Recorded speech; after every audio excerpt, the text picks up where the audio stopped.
अनुपमा के आज के एपिसोड की शुरुआत बेहद तनावपूर्ण माहौल से होती है। कोठारी परिवार के ड्राइंग रूम में मोटीबा गुस्से और दर्द से भरी हुई कहती है कि शहर छोड़ने के बाद भी अनुपमा उनका पीछा नहीं छोड़ रही है।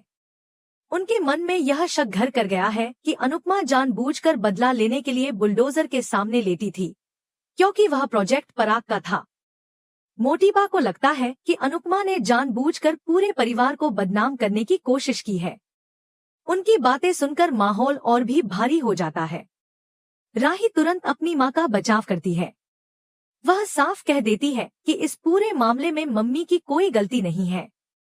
असली दोषी रजनी है, जिसने धोखे से अनुपमा के साथ गलत किया।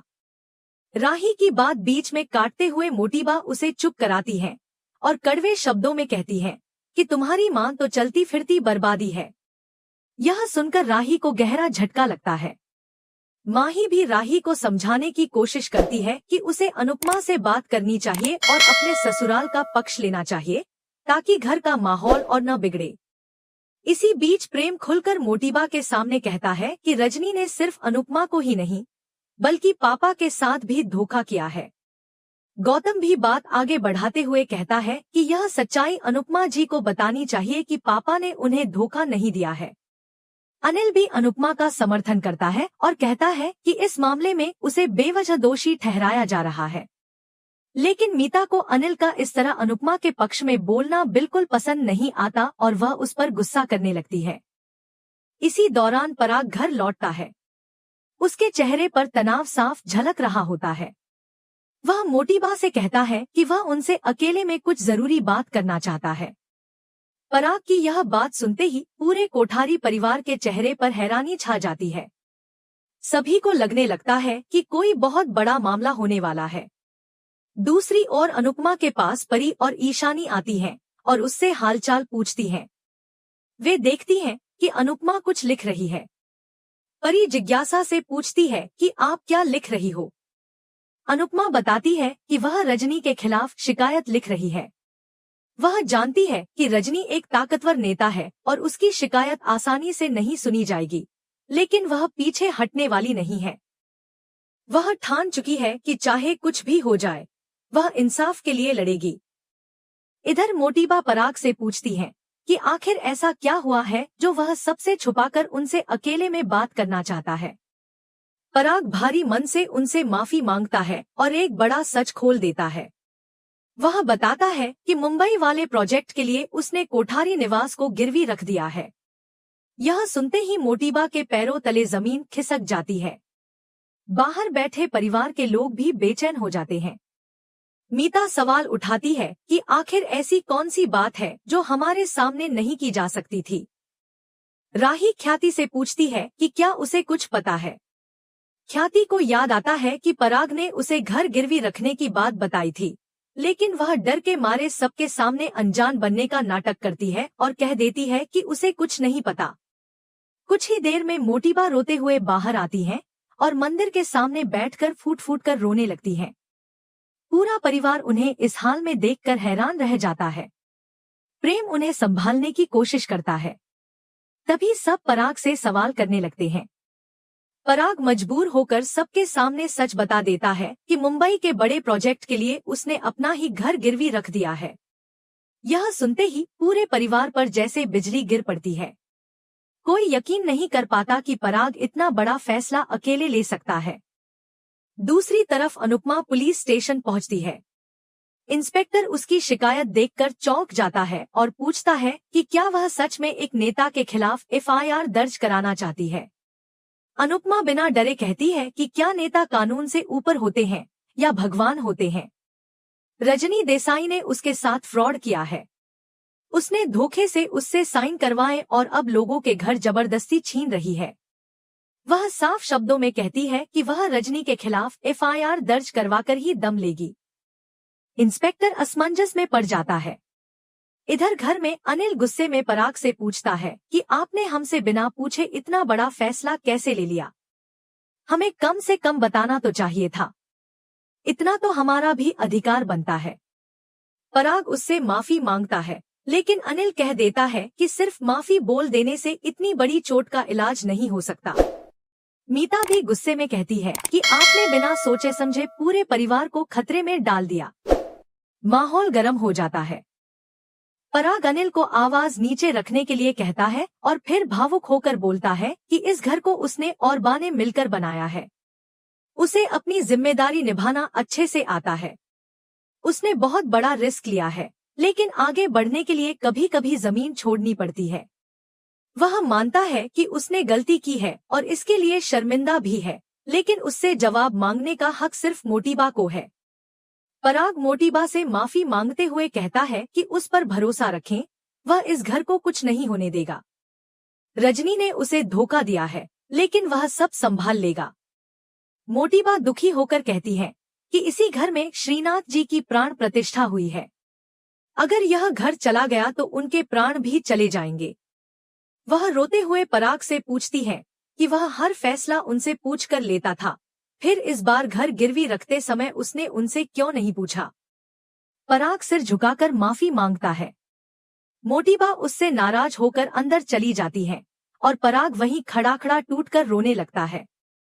उधर पुलिस स्टेशन में अनुपमा इंस्पेक्टर से पूछती है कि उसकी शिकायत दर्ज क्यों नहीं की जा रही। क्या पुलिस सिर्फ अमीरों के लिए है?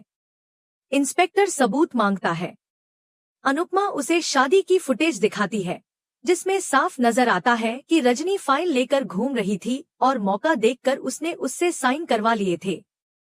अनुपमा कहती है कि यही उसके साथ हुए धोखे का सबसे बड़ा सबूत है। जहां एक तरफ कोठारी परिवार अपना घर बचाने की लड़ाई लड़ रहा है और दूसरी तरफ अनुपमा अकेले एक ताकतवर नेता के खिलाफ इंसाफ की जंग छेड़ चुकी है।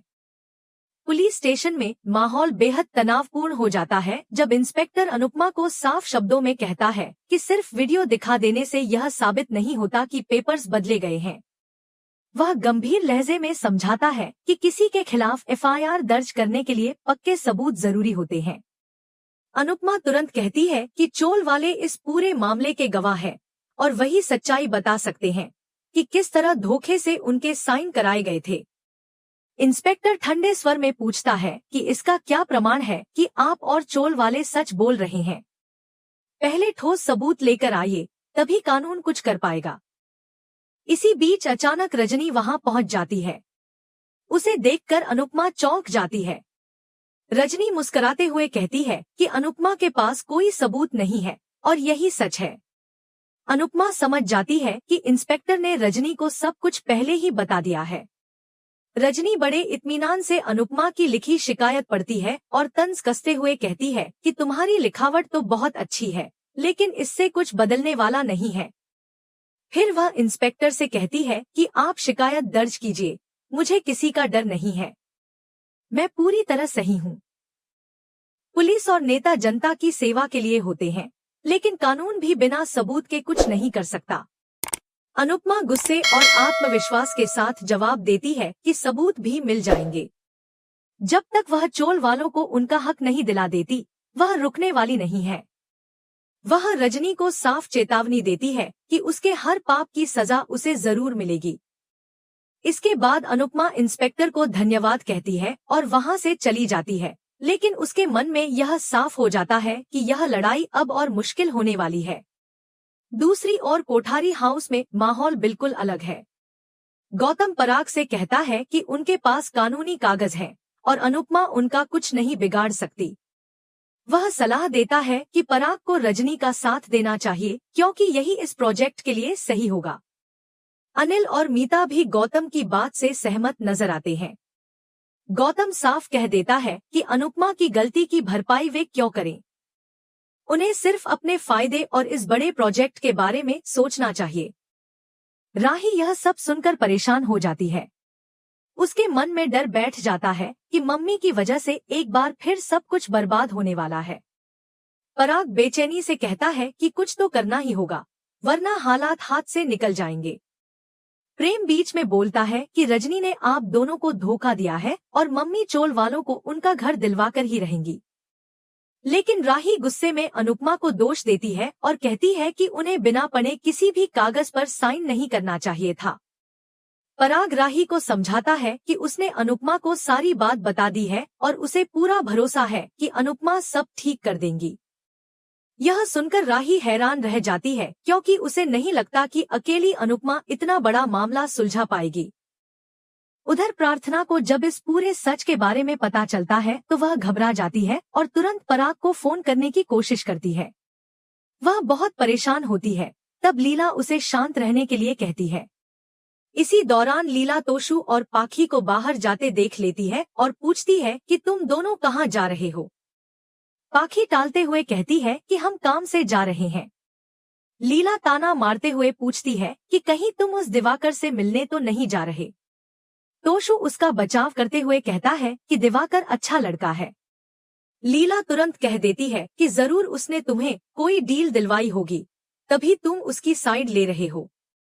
फिर लीला पाखी से कहती है कि जाओ और प्रार्थना के लिए जूस बनाकर लाओ। पाखी बेरुखी से जवाब देती है कि प्रार्थना की जिम्मेदारी मम्मी ने ली थी, हमने नहीं ली। इतना कहकर वह वहां से चली जाती है। प्रार्थना मन ही मन पराग के लिए परेशान होती रहती है और किसी अनहोनी की आशंका से उसका दिल घबराता रहता है। दूसरी ओर अनुपमा रास्ते में भारती से मिलती है। उसे देखते ही अनुपमा भावुक हो जाती है और उसे गले लगा लेती है। वह उससे माफी मांगते हुए पूछती है कि क्या वह ठीक है। भारती मुस्कुराकर कहती है कि वह बहुत खुश है। यह सुनकर अनुपमा हैरान रह जाती है। तभी जसप्रीत फुसफुसाकर कहती है कि यह सब नाटक है, तुम्हारी सास नागिन है। लेकिन तभी भारती खुद रजनी का पक्ष लेने लगती है। वह कहती है कि उसे सब पता है, फिर भी वह इस झगड़े से दूर रहना चाहती है। उसकी सास उसे बहुत प्यार करती है और वह उनके खिलाफ कुछ भी नहीं सुनेगी। भारती की यह बात सुनकर अनुपमा को गहरा झटका लगता है क्योंकि उसे उम्मीद नहीं थी कि भारती इस तरह रजनी का साथ देगी। इधर राही वृंदा से मिलने जाती है। वृंदा उससे पूछती है कि क्या हुआ, तुम इतनी उदास क्यों हो। राही कहती है कि वह अपनी परेशानी बताकर उसकी वसंत पंचमी खराब नहीं करना चाहती। वह उसे देवी माँ की मूर्ति देती है और एक किताब पकड़ा कर जाने लगती है। तभी वृंदा उसे रोकती है और कहती है कि तुमने अपनी विश तो लिखी ही नहीं। राही कुछ पल सोचकर अपनी विश लिखती है कि उसे रिश्ते संभालने की हिम्मत चाहिए। वृंदा मुस्कुराकर कहती है कि उम्मीद कभी मत छोड़ना, सब सही होगा।